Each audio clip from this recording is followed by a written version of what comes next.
नमस्कार, आपके बीच में एक एकांकी लेके आ गया हूँ। कहानी एकांकी नाटक आप जानते होंगे, बचपन में आप पढ़े होंगे। तो कहानी बड़ी होती है, एकांकी उससे छोटी होती है। इस कहानी से कम पात्र एकांकी में होते हैं। सो एकांकी को लेके आ गया हूँ जिसका नाम है दीपदान। वैसे भी आज दिवाली है तो दिवाली की आप सभी को बहुत बहुत बधाई। दीपदान कौन किया था उस कहानी में जो आप पढ़े हैं, राम कुमार वर्मा के द्वारा लिखित है एकांकी है, जो आपको एक उद्देश्य लेकर आए थे। उस समय हमारे कोर्स में पढ़ाया जा रहा था। आइए आज समझते हैं उसका क्या उद्देश्य था, राष्ट्र प्रेम क्या था, देशभक्ति भावना क्या थी और समर्पण क्या था। छोटे छोटे मुद्दों के लिए, अपने छोटी छोटी खुशियों के लिए, राष्ट्र के लिए अपना त्याग क्या था। आइए उसको लेके आगे बढ़ता हूँ।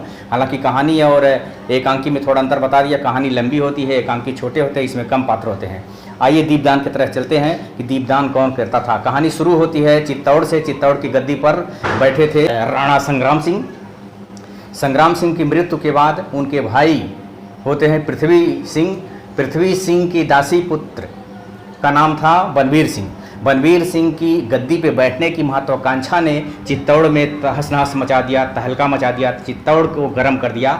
आइए उस कहानी पे, उसकी जिज्ञासा, उसकी लालसा क्या हुई कि अब कैसे, क्योंकि जब उनके भाई की मृत्यु हो गई थी तो उनका लड़का उदय सिंह था। उदय सिंह ही गद्दी पे बैठता।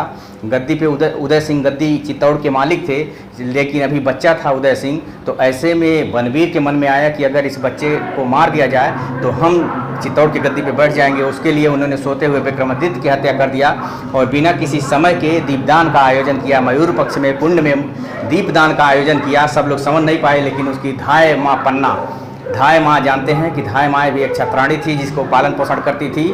उसकी संरक्षिका थी उदय सिंह की, क्योंकि उदय सिंह के पिता की मृत्यु हो चुकी थी राणा संग्राम सिंह की। वो धाय माँ कहती थी कि ये जो इनका नमक खाए हैं, नमक से रक्त बनता है, रक्त से नमक नहीं। तो ऐसे में उनकी संरक्षिका बनी। धाय माँ की बेटे का नाम चंदन था।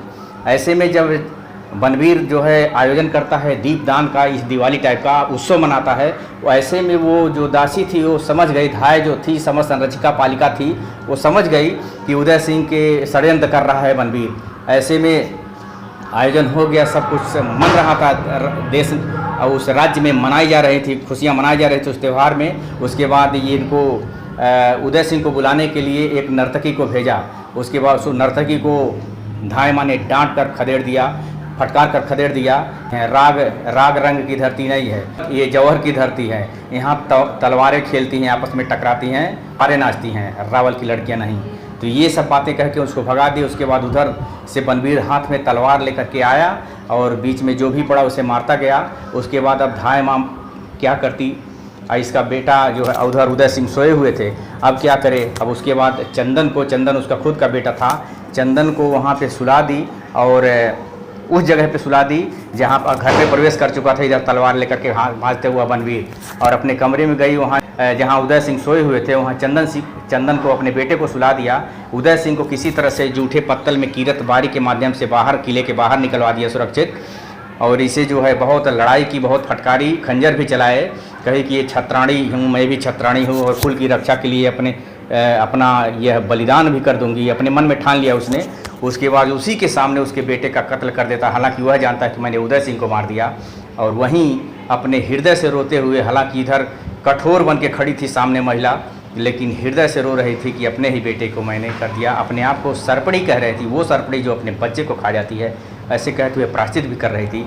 और यह भी मन में कह रही थी कि राष्ट्र प्रेम मैंने निभाया है और देश प्रेम मैंने निभाया है। तो ये कहानी है, सीख मिलती है कि अपने देश के लिए कोई भी कुर्बानियाँ संभव हैं, करी जा सकती हैं।